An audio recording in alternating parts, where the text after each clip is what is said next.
Good afternoon. Thank you for that introduction and for having me here today. In preparing for this talk, I came upon the New York Times obituary for Shabtai Shvit, for whom this conference is named.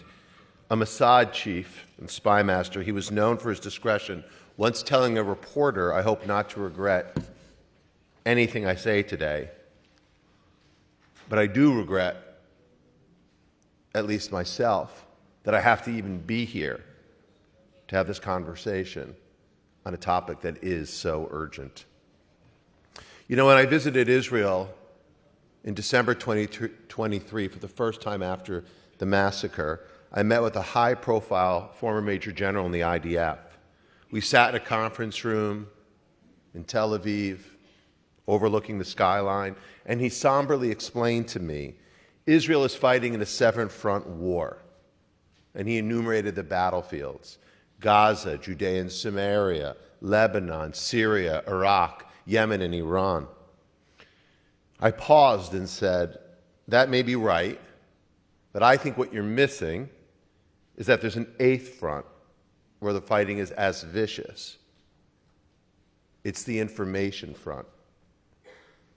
And I told him, that was then in December 2023, I'm afraid that Israel and the Jewish people are losing there on the eighth front, and I think it's going to get worse. Boy, was I wrong. It didn't get worse. It got catastrophically worse. Nearly 2 years later, Israel has devastated its enemies on seven fronts. But as you just heard on the prior panel, I'm afraid that Israel is dramatically losing on the eighth front, resulting in nightmarish consequences, not just for Israelis, but for Jews living in the United States and North America and across the diaspora. Now, fighting on the eighth front is totally different than fighting in the tunnels under Gaza or flying sorties over Yemen. It's a war of images and memes, where the lies are laundered into truth, where words are sharpened into weapons, and where, again, as you just heard from Elon, reputation can be damaged almost beyond repair. Now, in many ways, that battle, the battle on the eighth front, began way before 10/7. When I became CEO of ADL in 2015, we tracked 942 anti-Semitic incidents in the U.S. This was just a subset of the acts of harassment and vandalism and violence that were reported to one of our regional offices at the ADL. But these 942 were investigated and validated by our staff. 942. And then in 2021, we hit a record high of 2,717 such incidents, a 34% increase. We thought that was bad. And then in 2022, we hit yet another record, and we thought that was terrible. And this was before 10/7.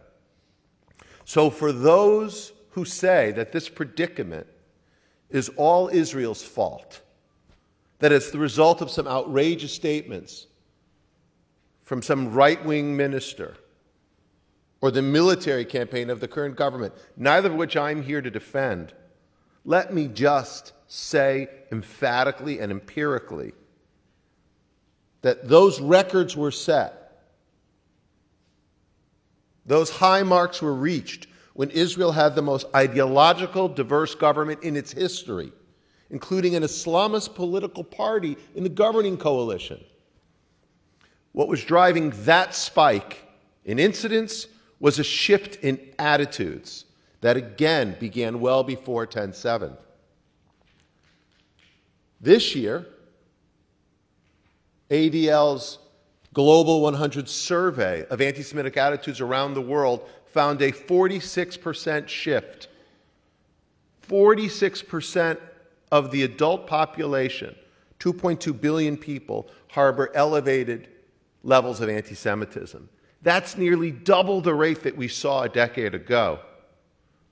And so what I believe should concern every counterterrorism professional in this room, or anyone who cares about these issues, is that what ADL found in both our global research and domestically in the US, for the first time since we started tracking these attitudes in the 1960s, the younger generation is more likely to hold elevated anti-Jewish views than their parents or grandparents. Let me repeat that. The younger generation is more likely to be anti-Semitic than the older one. Humanity, thankfully, has learned to respect nearly all minorities and theoretically refuses to accept any kind of racism. But anti-Jewish racism, the data demonstrates that this virus is actually gaining ground among young people. My friends, that's not just some simple demographic shift or trend. This is a generational time bomb that endangers all of us. But it's even worse than that, because the bomb was planted and the fuse was lit a long time ago. Again, before October the 7th. I say this because beyond a shadow of a doubt, it's clear that our adversaries have been preparing for this moment for a long, long time. ADL researchers uncovered on October the 8th, Sunday, October the 8th, as IDF soldiers were still tracking murderous terrorists in Sderot and in the South, as families, including mine, were still wondering what had happened to their loved ones. SJP, or Students for Justice in Palestine, the most virulent anti-Israel group on our college campuses, they published an organizing toolkit to their followers, directing them on how to frame the massacre as it was happening. These materials, which we have, unapologetically celebrated the atrocities of Hamas and spelled out a new strategy of confrontation that was designed, in their words, to, quote, dismantle Zionism. Make no mistake, these groups were ready. Recall that the first accusations of genocide against Israel happened before any tanks rolled into the territory. In those early weeks, minutes and hours after the massacre began, paragliding murderers were extolled as heroes. The inverted red triangle started to appear everywhere. Posters of innocent hostages, babies and toddlers, were ripped down as soon as they were posted. And in the 12 months after October the 7th, we tracked more than 10,000 incidents across the United States. That's the highest number ADL has ever recorded in any single 12-month period since we started tracking this data in the 1970s. The most visible and maybe the most troubling of these incidents is what we saw in some of the most prestigious universities in the West. Indeed, today, right now, ADL and the World Union of Jewish Students are releasing the first ever comprehensive data. It's a poll of Jewish students worldwide to assess their experience with anti-Semitism. The findings are shocking, if not altogether surprising. Our polling found that nearly 80% hide their Jewish and Zionist identities on campus. Think about that for a moment. Our LGBTQ family and friends are encouraged to come out of the closet, while Jews and Zionists are hiding in it. 1 in 3 know Jewish peers who've been physically threatened. 1 in 5 have seen them physically attacked. Imagine if that were happening to any other minority. There would be universal outrage. But when the victims of the racism are Jews, let alone Israelis, virtually nothing. Let's be clear, I'm not talking about safe spaces or hurt feelings or even free expression. I'm talking about intimidation, discrimination, and violence. Buildings vandalized, classes disrupted, libraries defaced, faculty harassed, students assaulted. The reports remind you of grainy newsreel footage or stories that some of us heard from our grandparents who were describing like Berlin or Vienna in the 1930s. But we're talking about Harvard University in 2023, Sciences Po in 2024, Columbia University in 2025. Now, to be clear, and I don't want to be misquoted, I'm not saying the student protesters are terrorists. They're obviously not the same as Al-Qaeda or ISIS. But you don't need a machine gun or a suicide vest to terrorize. You don't need to be formally organized into a cadre or a cell to operate as an ideological proxy for a foreign power. You don't need to be texting on a telegram chain with Hamas to be furthering their agenda or doing their bidding. And that's exactly what happened on these campuses. Don't believe me? Roll the tape. Masking their faces in keffiyehs, flying the flags of Samadoun and Hezbollah, celebrating murderous terrorists like Yawa Sinwar or Layla Khalid, chanting support for Hezbollah and the Houthis, with phrases like "glory to the martyrs" and "hit Tel Aviv." And as you know, their patrons noticed. Under the pretense of serving as a news channel, Al Jazeera pumps propaganda into the bloodstream, exalting these chaos agents and demonizing the very students who are being victimized. And at the same time, Hamas leaders resting comfortably in Doha and their sponsors in Tehran didn't even try to hide their enthusiasm. They issued statements glorifying the students and praising the protests against what they called, quote, neo-Nazi Zionists. And Iran's support, of course, wasn't limited to just statements. Their bots on social media spread discord throughout the West. Their hired thugs do even worse.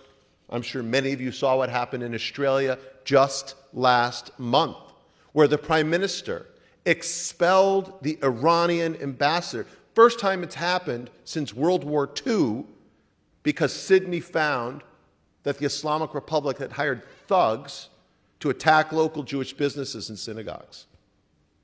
Now, some might think that this escalating anti-Semitism that I'm describing in Australia or in America and across the diaspora was just a foreign operation. That's not what I'm saying. That may be an element, but it's not the full story. The bigots and the bullies in the US and around the world, they are tapping a deep vein of anti-Jewish hate. That's part of what's fueled the Eighth Front for 700 plus days. Because there's an open door. All they need to do is push. And so while it's also entirely fair to say that many of these young people who are protesting might not see themselves as anti-Semitic, some of them are even Jewish. And they might not think that their over-the-top rhetoric against Israel or Zionists is harmless. That's what they may believe. But it's not true. Because you see, it always starts with words. But the ultimate outcome of sustained dehumanization is violence. We've seen it in Pittsburgh and in Poway, in Washington, D.C., and in Boulder, in Mumbai and London, in Athens and Lyon. Now, in the face of such unprecedented threats, I can tell you that we at ADL have stepped up in ways I never would have imagined before.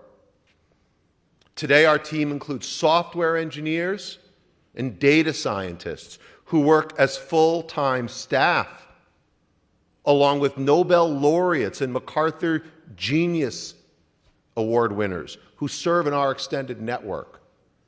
Together, they monitor the danger, track the extremists, analyze the environment, and ultimately, we focus on disrupting threats before they explode. They do this work through a mix of HUMINT and SIGINT, 24/7. Many of us in this room, we read the headlines about raging hate. At ADL, our team swings into action before the headline is written. In 2024 alone, we provided some 2,700 tips to law enforcement. I'm talking about actionable intelligence that leads to investigations, search warrants, arrests, and prosecutions. We've been doing this kind of work for decades, but I'm here today to make the point that in this environment, as the eighth front is constantly evolving, all of us need to adopt a mindset of 360-degree innovation. That's certainly what we've done. And it's been a total change. We had to take a long look in the mirror and acknowledge that the world has changed, and so must we. At ADL, we canceled programs that didn't deliver results. We shut down long-standing initiatives that weren't on the critical path. We pulled back on collaborating with partners whose interests no longer aligned with ours. In other words, we stopped playing defense and have moved to offense. You see this in our focus on the courts. In the past 12 months, ADL's filed more lawsuits than in the prior 112 years against extremist groups, elite universities, public companies, school districts, and state sponsors of terror. We've launched innovative products to intercept anti-Semitism before it takes root, whether in the boardroom or in chat rooms, large language models or academic associations, in Wikipedia entries or WhatsApp chats. This work matters, not just for the Jewish people, but for all of society. And this is my last point. At ADL, and we as a Jewish people have learned from painful experience that anti-Semitic incidents often serve as an indicator of the unraveling of shared values. The normalization of anti-Jewish vitriol sets the stage for anti-social vitriol. The routinization of hate-fueled violence lays the groundwork for politically fueled violence. And in recent weeks, we've seen this evil play out in America to deadly effect. In Minnesota, a senior Democratic state legislator and her husband were murdered at the doorstep of their home. And in Utah just last week, Republican activist and free speech advocate and Israel supporter Charlie Kirk was assassinated in broad daylight while exercising his constitutional right to free speech. Now, to be clear, neither of these atrocities were anti-Jewish acts, but I would argue that unchecked anti-Semitism conditioned the climate for these crimes. It's the kind of terror that the non-Jewish world overlooks at their peril. Tolerating chaos directed at the Jewish people, it can mutate into chaos directed at all people. And here's the thing. The individuals perpetrating these actions, they know it. Their goal isn't social justice, it's social unrest. Their objective isn't reconciliation, it's revolution. Their enemies aren't just us, the Jewish people. It's civilization as we know it. You see, anti-Semitism, it's a predictable indicator of anti-Western sentiment. They're not distinct, guys. They're intertwined phenomenon. It doesn't matter whether it originates on a political spectrum, in a religious framework, or some other context. As Rabbi Lord Jonathan Sacks of blessed memory once put it, the hate that starts with the Jews, it never ends with the Jews. That's why fighting anti-Semitism cannot be separated from the broader counterterrorism fight. The ideologies, the networks, they are deeply connected. Plain and simple, anti-Semitism is a national security threat that must be defeated. And so at ADL, we've made our choice. We will never stop. We will never stop fighting the enemies who seek to delegitimize and destroy us.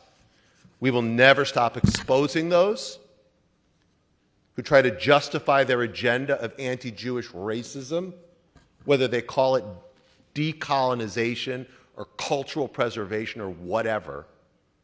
We will never stop resisting those who try to impose their anti-Semitic nihilism on us, whether they dress it up as anti-Zionism or National Socialism.